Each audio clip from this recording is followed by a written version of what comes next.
And I am the one who you tweeted where you were like, I "When's know. the last time you cut your hair?" I know. I thought I'd just be a smart ass and give you a question. There you Well, You're under no pressure to ask that question. I don't have a clever answer. I mean, that is like the most entertaining thing. So, okay, sorry. I just needed to make sure you were free.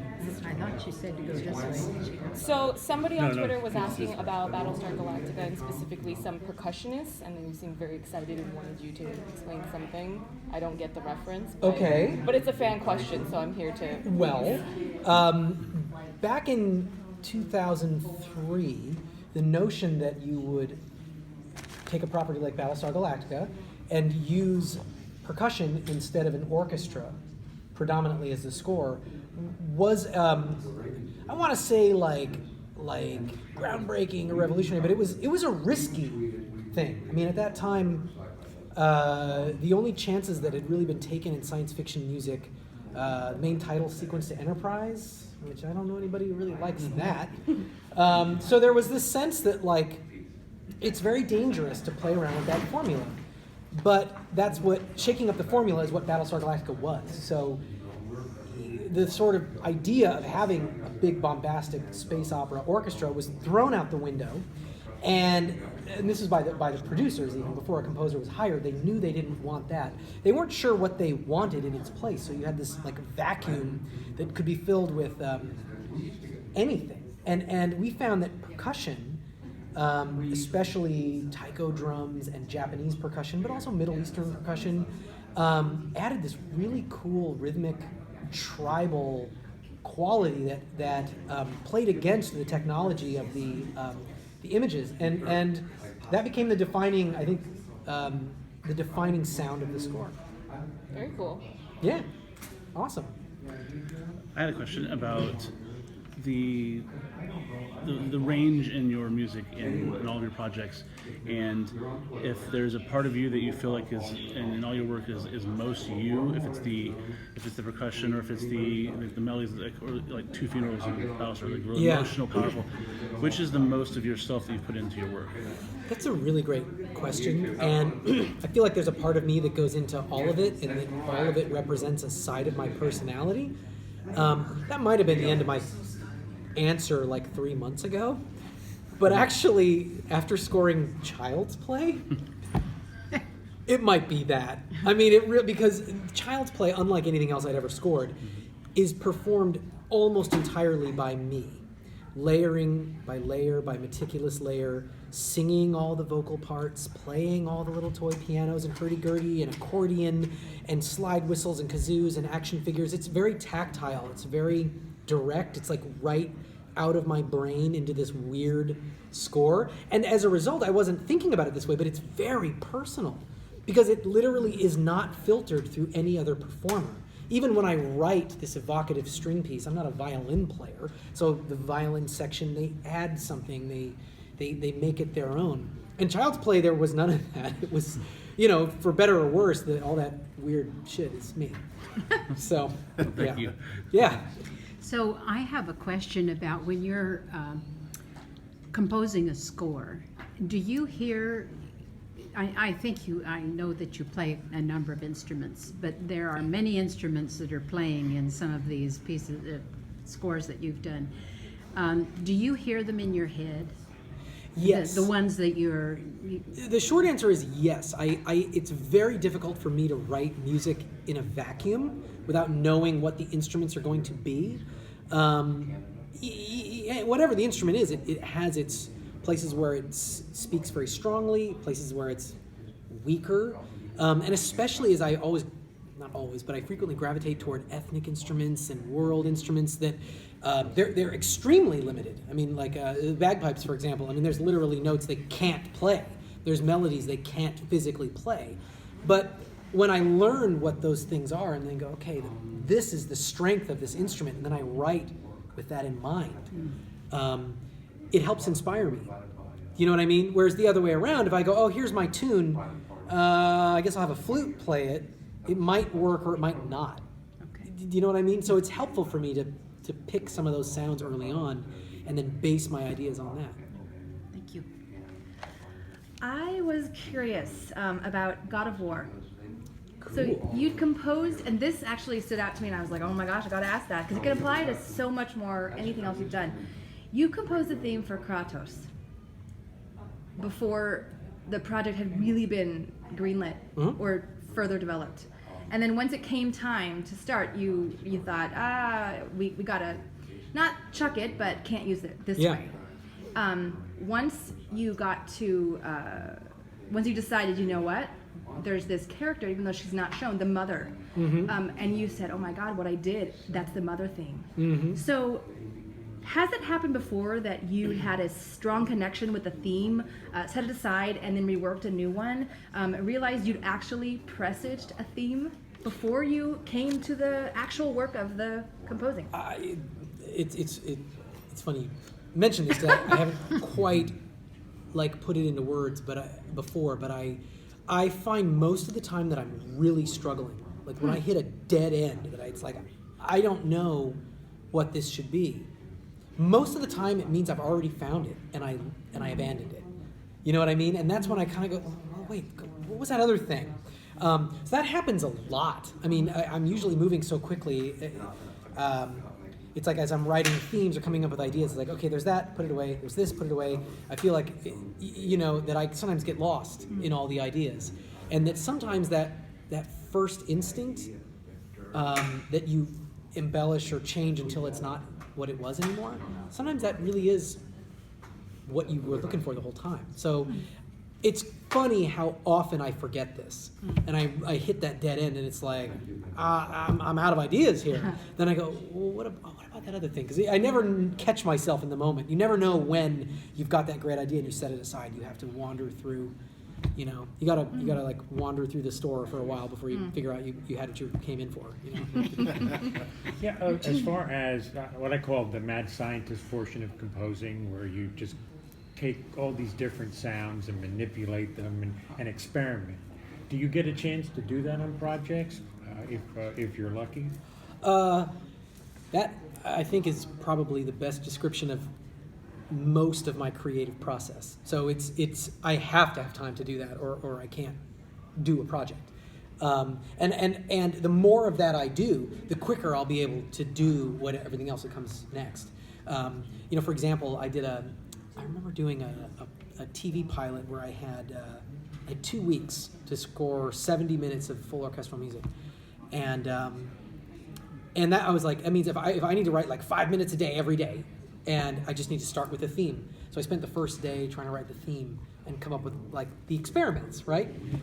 Didn't have it. Spent the second day, third day, fourth day, fifth day, sixth day, I came up with something. I was like, okay, I think this is it. And I was like bordering on a panic attack because it's like, oh my God, I have to write like 10 minutes a day to finish this. But with the experiment successfully done, I had something I was excited about. So then I did it. And I was able to go. And I know if I had just started without a theme, without the experiments, I'll just start scoring the action, I would have hit a dead end and had to go back and redo it all. Oh, that's fascinating. Yeah. Child's Play. Yeah. Far different from Godzilla, but I have to ask you because it's another favorite theme of mine, but how the hell did you come up with the idea of using People Let Me Tell You About My Best Friend? Well, that one, it's funny because that was actually the trailer. And that one, and there was a song we used in the trailer for 10 Cloverfield Lane. I think We're Alone Now. Yeah. And that's one of those times where it's actually, because both of those songs are not in their respective movies, but it's one of those times when you see a trailer and you realize like, oh my God, the marketing team is like found this whole other like layer of musical connection, And I think it was all inspired by the idea from the script by Tyler Burton Smith to have a song. It was all, from day one, it was written in that Chucky would sing this little song. And I think looking at it now, it's crazy to think that, when that script was written, I don't think Tyler ever imagined that at Comic-Con, Mark Hamill would accept the Icon Award and sing the Buddy song. You know what I mean? As he's accepting his award, like we never imagined it would sort of take off in that way. But I think all of that comes from this playful idea that the scriptwriter really had, which is like, what if the doll has a song? It's like Care Bears. It's Teddy Ruxpin. It's distorting this innocent idea into something more sinister. But making it reachable by having this song that everybody knows. Totally. So yeah. And whether that's a song that everybody does know, or you plant the seeds of a new song, it's the same technique. It's a really powerful trick.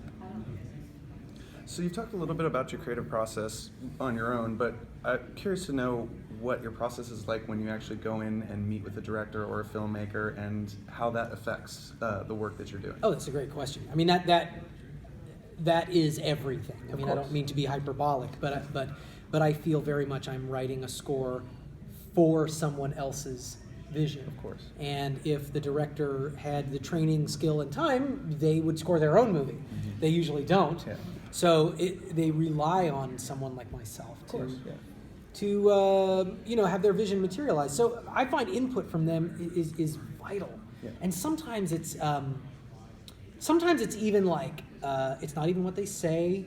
It's like body language, Of course. attitude, clues. I find it's like psychological games, like with Child's Play. I invited the producers and the director over to my studio to show them the toy orchestra. I had assembled all this fun stuff, and some of the stuff had set out, and I wasn't going to use it all, but I was just sort of like, let's see what happens.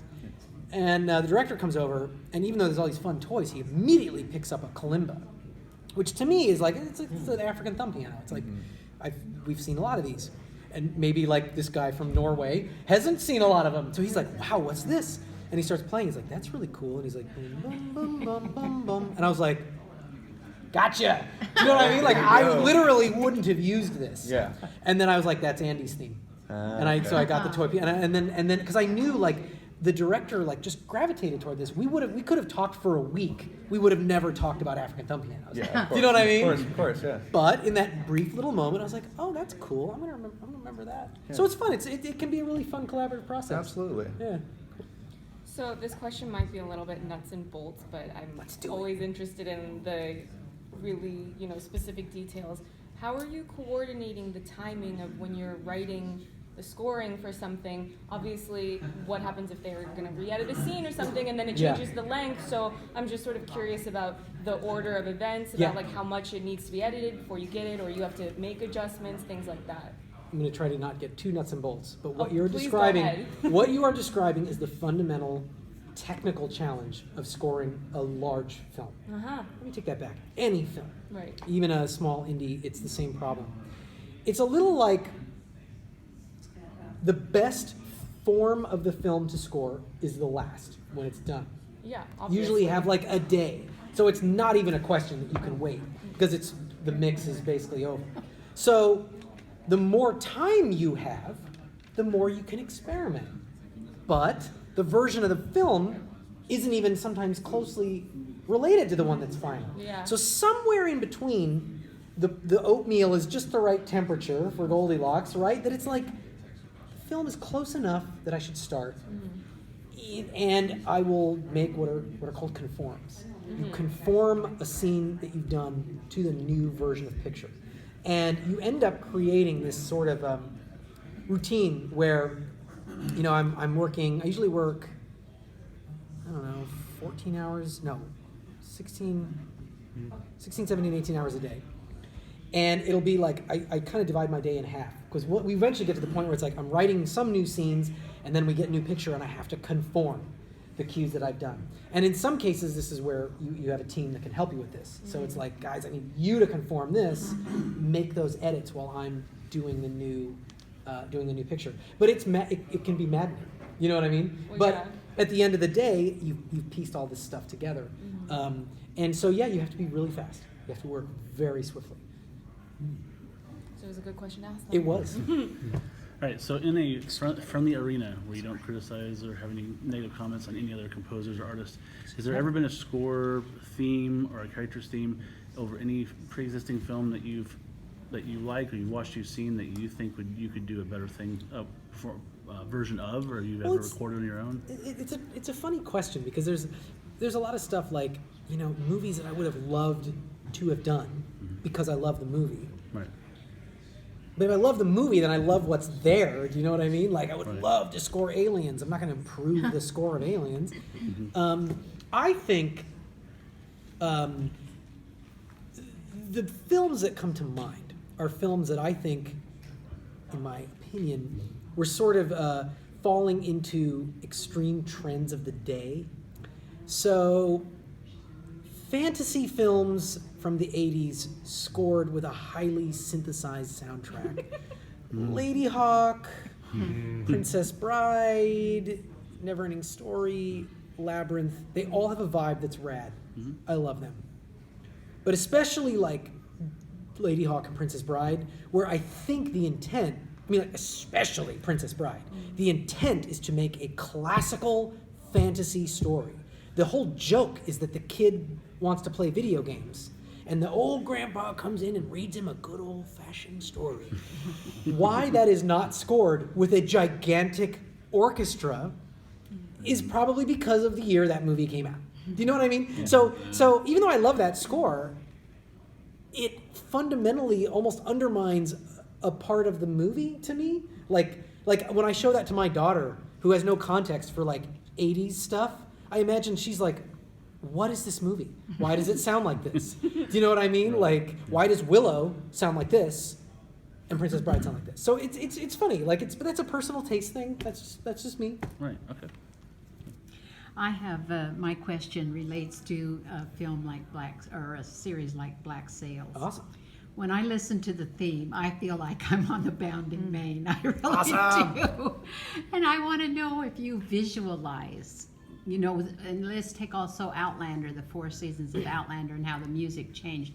Do you visualize where you're at when you're writing that music? Do you put yourself in Paris, for instance? I absolutely do. Oh. And in the case with Black Sails, it was sort of the visual metaphor went one step further, where I wanted to only feature instruments that could be taken on a boat and that would be taken on a boat at that time frame. So there's no big string orchestra. There's no brass. It's a hurdy-gurdy and guitar and mandolin and fiddle. And then I fudged it a little there's upright bass in the score. And then I was having so much fun I threw in heavy metal guitars and a drum kit. But the basics of it, I mean, and the heavy metal stuff was only in the main title because it was just so awesome I couldn't resist. But the spirit of it, right, is like it's all stuff that could have been heard on the boat. And it was very much a sort of reversing the notion, I mean, to sort of counter exactly what I said to you, like fantasy needs to sound like this. Pirates need to sound like swashbucklers from the 30s. And that music, to people on those boats in 1715 would never have even heard symphonic music ever. Do you know what I mean? So it's only because of a pretense of like those movies were big in the 30s and all music in the 30s sounded like that. That's why pirate movies sound like that. So I wanted to, and the showrunners wanted as well, to take something that was more kind of grounded and gritty. And so I thought, all right, let's just make a rule for ourselves. And like, if the people in that world wouldn't have known that instrument, let's not use it in the score. It's fabulous music. Thank you. Guys, we have about 4 minutes left. I'm going to go super fast. Yes. Lightning round. Yes, so a lot of actors, especially playing the bad guys, the antagonists, they'll say no matter what, they themselves find something redeeming about that character so that they can play them, and they include that in their portrayal. My question for you is, musically, when you're writing these character themes and you have someone like a Stephen Bonnet or like a Chucky, Yeah. is there something that you try to bring across? Do you only try to show them as their bad selves, whatever that means, or do you try and find something to redeem them musically? I always look for added layers, and I always look for something to augment what's already there. And most of the time, if these characters are already intimidating enough, like in the first 2 seasons of Outlander with Blackjack, dude, that dude does not need a minor chord. You're just like, oh my god. So I look for something else. I always look for something else. Sometimes, if for whatever reason production isn't working, you gotta, hey, this guy's supposed to be scary. Let me remind you. But most of the time, you don't. How do you manage the deadlines for television, which obviously are a lot tighter than film?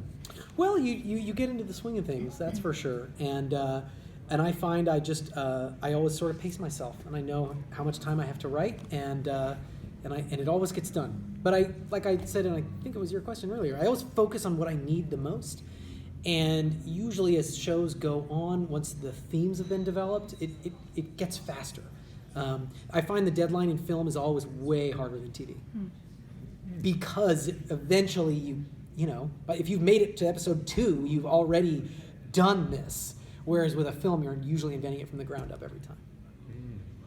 So you're a pretty busy guy. Do you find it difficult to sort of juggle all the different projects you have going, or is it more of this, then this, then this? I find it's really it's just hard to not focus on one of them because they're all so fun. Yeah. Do you know what I mean? But everything Absolutely. that comes along, I want to say no to all of it. Yeah. But then it's like, oh, I gotta do Chucky. Of course. Or it's like, I gotta do Godzilla. This is, or I get to play around with Norse mythology, or I can write Absolutely. bagpipes. Like every one of these things, I can tell you what the draw was. And if something doesn't have that, I don't do it. Yeah. So it is like I'm like a kid in a candy store in that way. That's like, oh, I gotta stop working on Walking Dead, but then I get to do Outlander.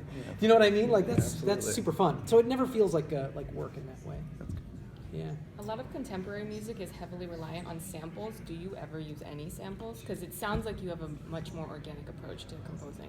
Overall, I do have a more organic approach. I definitely use samples. They're a useful tool. But the short answer is if you hear something that sounds like a real instrument in my music, it is a real instrument. And that in electronic style scores, if there's electronic style elements, I use every tool that's at my disposal. But I sort of loathe the notion of using shortcuts to trick people into thinking they're hearing something they're not, because it never works for me. I will always know that's those are fake strings or something like that. Because they sound fake. Well, they do, and I think audiences, just like they are with cheap CGI, they don't know why they're like, that just looks like a movie from 12 years ago, and they just lose a little realism if they think that. And I feel the same way about music, for sure. Do you ever write any music personally for yourself that you don't intend to share with anybody else? I used to. I really did, and I don't have time anymore. But I want to do more. I actually want to make a comment and see if you'll respond to it. I was deeply moved by Sonatine's Quest. Yes. And so thrilled with your scoring to her beautiful, just pure, clear, joyous voice. Well, and I wondered if you would comment Well, on thank you. That was an example of a thing I did just for myself, actually. So I was wrong. I was inspired when my daughter sang a little score for her favorite picture book, and realized that depending on what was happening in the images, she was doing fanfares or bad guys or heroism or romance.